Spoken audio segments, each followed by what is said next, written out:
and welcome to all our viewers in Nigeria and around the world to Midday News, coming to you live from the nation's capital, Abuja. I am Jumai Manson. A quick reminder that Global Television is on TV channel 365 and free to air on Nicomsat. Now the news in full. The Federal Capital Territory has designated 17 areas in its capital as criminal black spots. This was made known by the command spokesperson, Josephine Ade. According to a statement, the police identified a series of strategic raids, which includes Akbo Dutse Panteka Diplomatic Zone, PDP Secretariat Abusa Panteka, Dendun Maji Abuja Kaduna Road, Jabi Panteka, Akbo Waru Panteka Area 1, Durumi Village, Gwarimpa, Angwan TV, Mpape, Mabushi, Kubwa, and Maitama.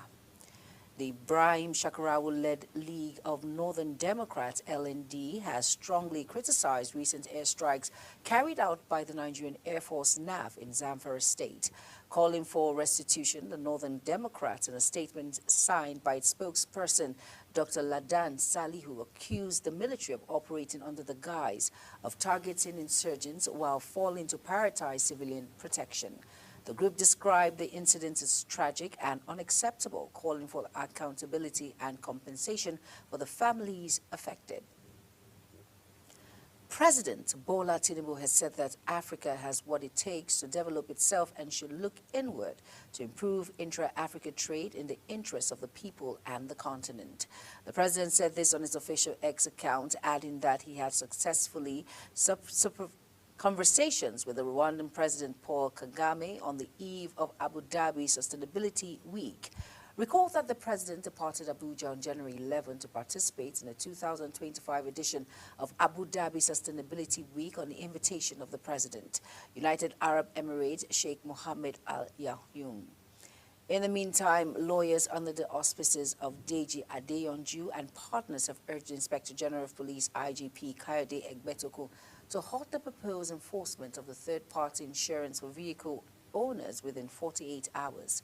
This call was made in a letter addressed to the IGP titled Urgent Request to Halt the Proposed Enforcement of the Third-Party Insurance for Vehicle Owners, signed by Deji Adeyonju. The law firm said it will approach the court to determine, among others, whether the Nigerian Police Force (NPF) has the power to enforce third-party vehicle insurance for vehicle owners, stating that the proposed enforcement is not only unpopular, but is also not backed by the Police Act, being the extant law setting up the NPF. The Coalition of United Political Parties, CUPP, the main opposition group in Nigeria, has criticized the federal government over widespread insecurity in a statement signed by CUPP spokesperson Mike Adebayo. The opposition coalition described the recent massacre of 40 farmers in Borno State by suspected terrorists as a tragic example of the government's inability to protect its citizens. CUPP highlighted the escalating insecurity across various states, hence it called for a radical overhaul of Nigerian security architecture, emphasizing the need for government that can effectively combat insecurity.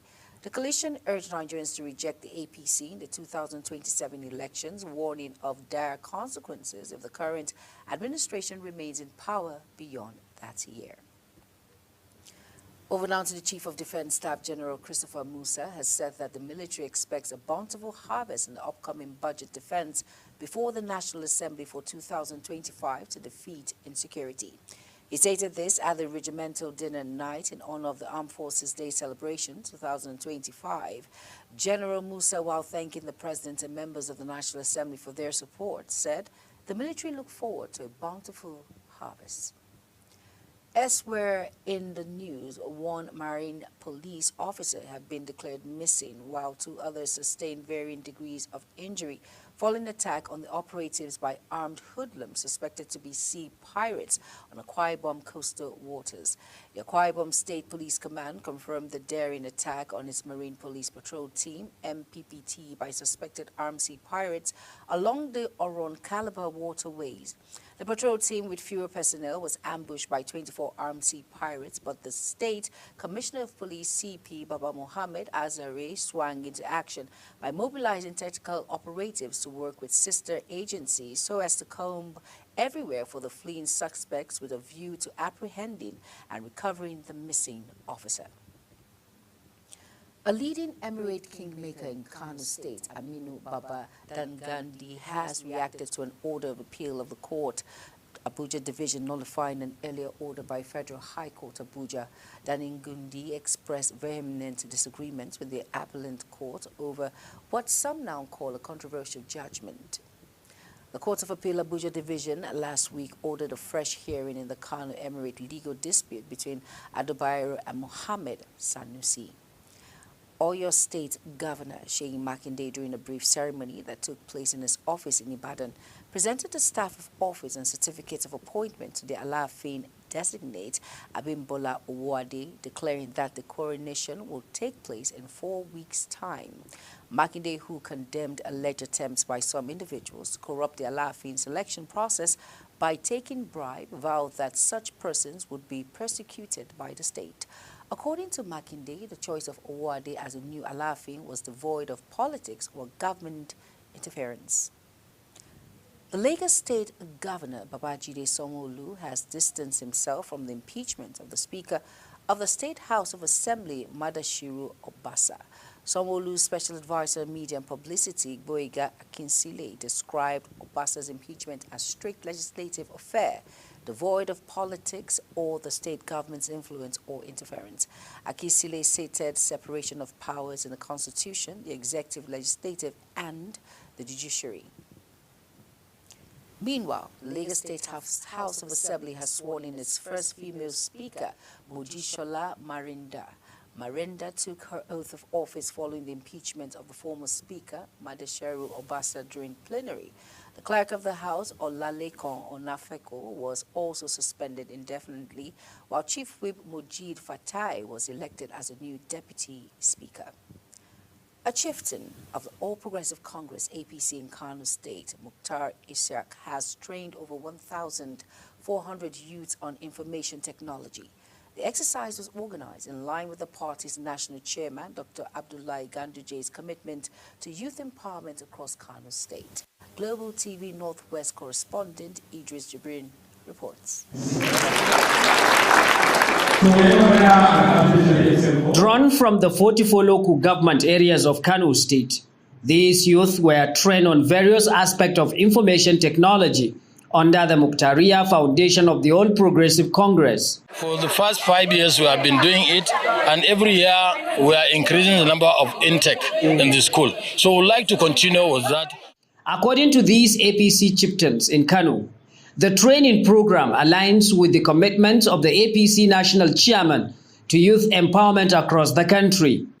As you know, our father, our political godfather, Baba Ganduje, has been in the forefront of actualizing skills acquisition in Kano State with the establishment of Dangote Skills Acquisition Center. Chairing the occasion, leader of the Northern Lawmakers, Alhassan Ado Dogwa, clarifies the position of the House regarding the controversial tax reform bill as he challenged political representatives to adopt alternative education system such as this one. Education, I want to repeat, education. Education is so huge a project that the government cannot do it alone. Take, for instance, the tax reform bills to which we are all standing vehemently against. We are standing against it because we believe it might not work out well for the people we are representing. It doesn't matter who is the governor of Kano State, but at least I am an indigenous of Kano State. It doesn't matter who is the governor in Kazina, or in Kaduna, or in Zamfara, or in Enugu. But any program that comes to bear negatively to the fortunes of our respective governments in our respective states, then those of us who are on the floor of the House of Representatives to hold brief for our people will dare not allow any policy that will come and be detrimental to the interests and aspirations of our own people. About 1,410 of these youth have now benefited from this training program and are expected to become self-reliant. From Kano, Idris Jibrin reporting for Global Television News. You're watching the live broadcast of Midday News on Global Television. Coming to you from the nation's capital, Abuja, where Midday News returns, Super Eagles coach Eric Chelle says his focus is World Cup qualification. We shall bring you those details as well as that of business and foreign stories right after the break. Please stay with us.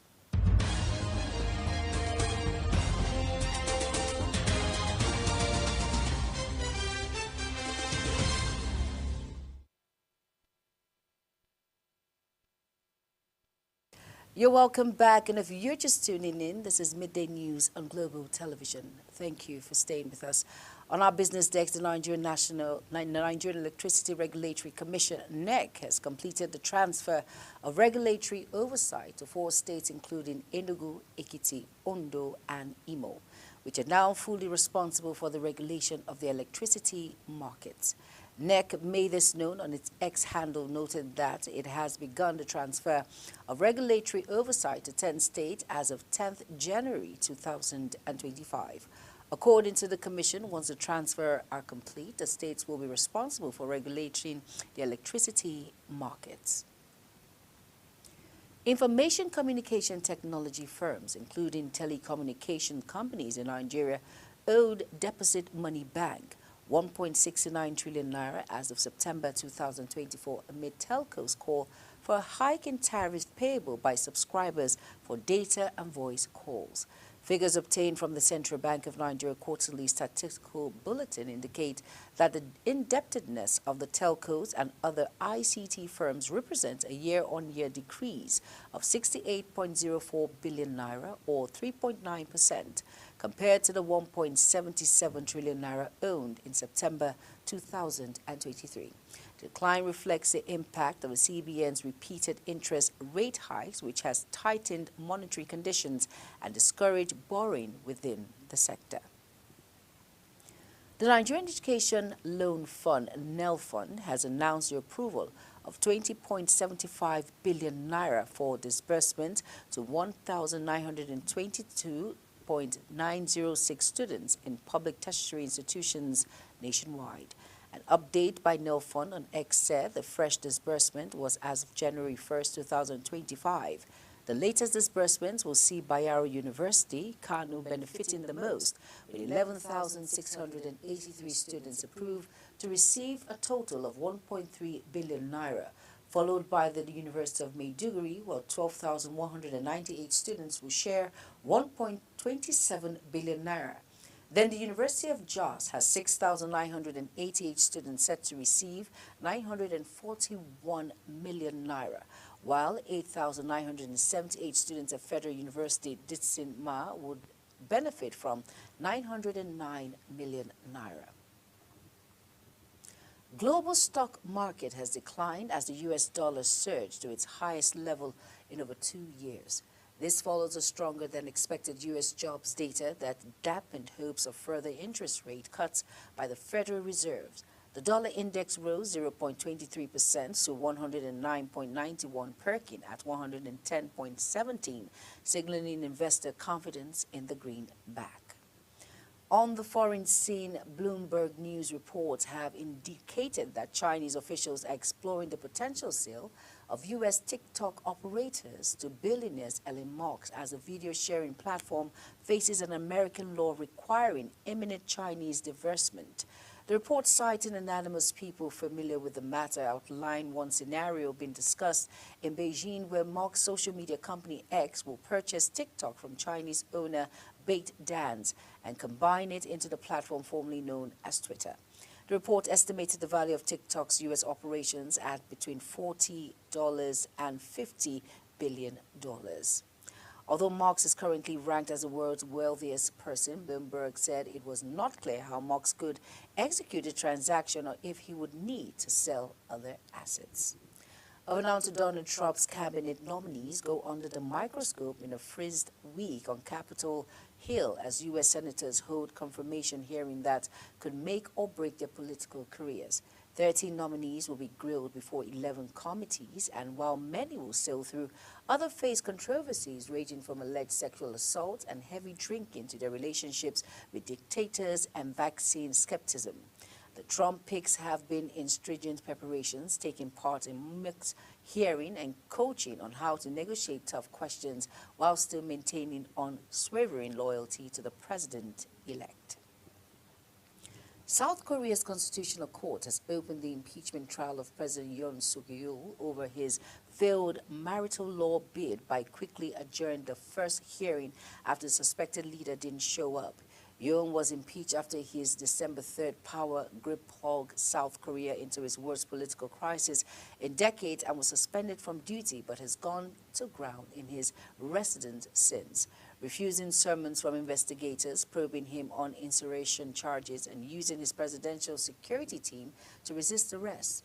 The court spokesperson told newsmen that the trial's first of 5 hearings began at 2 p.m. but lasted just minutes with Yoon not in attendance. Retired actress Dulcie Curry, known for her role in films such as The Blues Brothers, The Lady Sings the Blues, among others, has died in an ongoing Los Angeles wildfire, according to reports. The actress died at the age of 95 years old. Authorities confirmed that Curry's remains were found at her burnt-down property in Altadena, California. According to her great-granddaughter, Dulce Kelly Curry was last seen on the evening of January 7th when Kelly dropped off her at home. In sports, now, the new head coach of Super Eagles of Nigeria, Eric Chelle, has said that his immediate focus for now is to salvage the team's 2026 World Cup qualifying champion and ensure that the team qualifies for the Mundial in the USA, Canada, and Mexico. Chelle, spoken to newsmen in Abuja, said he intends to meet with key 4 or 5 players of the Super Eagles and sell his project idea on how he intends to execute the team's World Cup qualifying remaining matches to enhance his performance. He expressed a commitment to addressing the midfield issues that have plagued the Nigerian national team years after their exit of mesmerizing Austin J.J. Okocha, saying his aim to implement strategies that will enhance the team's performance in this critical area. The much-anticipated 2024-25 season of Nigerian Women's Football League (NWFL) Premiership is set to commence on January 15, 2025. With thrilling matchups across the nation, the 2024-25 champion carries extra significance as clubs begin their race to qualify for the inaugural Women's World Cup 2026. The winner of the NWFL Premiership this season will compete for glory in the WAFU B Regional Qualifiers and secure a ticket to the 2025 CAF Women's Championship League Finals, aiming for a place in the first ever global club football showpiece for the women's club. Still on sports, Manchester City manager Pep Guardiola has warned his players to stop depending on Erling Haaland for goals. Recall that City's 8-0 victory over Stalford saw academy star James Marte score hat-trick. Nico O'Reilly scored his first senior goal. David Mbama scored on his debut, while Jeremy Doku and Jack Grealish added to the tally. Guardiola spoke after his game about how having a range of goal scorers has a positive impact on the team. Still on Manchester, manager Pep Guardiola and his wife Christine Serrier have decided to part ways after 30 years together.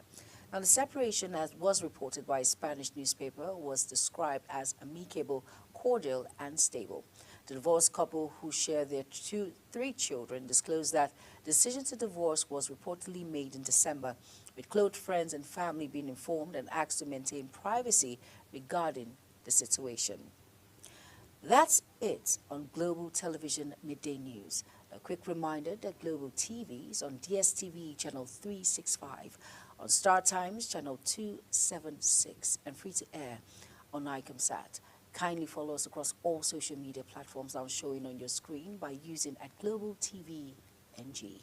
I am Jumai Manson. Thank you for watching. Good afternoon.